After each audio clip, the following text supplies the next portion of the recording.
मुंबई महापालिकेच्या सभागृहात गोंधळ. काँग्रेस नगरसेवक आक्रमक महापौरांच्या दिशेने धावले. बृहन्मुंबई महानगरपालिकेच्या सभागृहात आज चर्चेदरम्यान गोंधळ झाल्याचं पाहायला मिळतंय.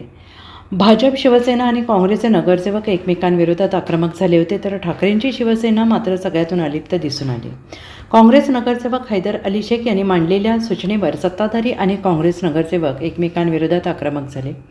बृहन्मुंबई महानगरपालिकेच्या शाळा, खाजगी संस्था आणि स्वयंसेवी संस्थांना दत्तक देण्याचे धोरण तातडीनं रद्द करण्याबाबतची ठरावाची सूचना आज महानगरपालिका सभागृहात मांडण्यात आली आणि ही सूचना नगरसेवक हैदर अली शेख यांनी 16 फेब्रुवारी 2026 रोजी दिली होती आणि त्यावरून चर्चेत सभागृहातून सत्ताधारी आणि विरोधकांमध्ये गोंधळ उडाला.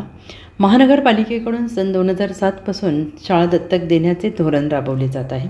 मात्र काही संस्थांकडून शिक्षक पात्रता परीक्षा उत्तीर्ण नसलेल्या शिक्षकांची नियुक्ती केली जात असल्याची बाब निदर्शनास आल्याचा उल्लेख काँग्रेस नगरसेवक शेख यांच्या सूचनेमधून करण्यात आला.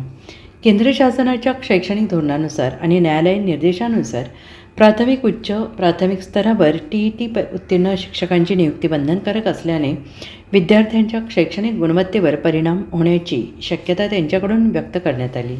तसेच महानगरपालिकेने ICSE, CBSE, IB आणि केम्ब्रिज IGCSE मंडळाच्या शाळा सुरू केल्यामुळे पालकांचा प्रतिसाद वाढलेला असून विद्यार्थ्यांची संख्या वाढते आहे. त्यामुळे शाळांच्या इमारतींची कमतरता असल्याचा मुद्दा मांडण्यात आला. दरम्यान या पार्श्वभूमीवर शाळा दत्तक धोरणाचा पुनर्विचार करून ते तातडीनं रद्द करण्याबाबत निर्णय घ्यावा.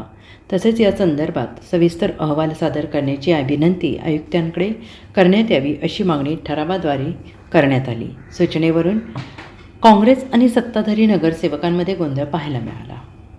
Bureau report, SPN Marathi, Mumbai.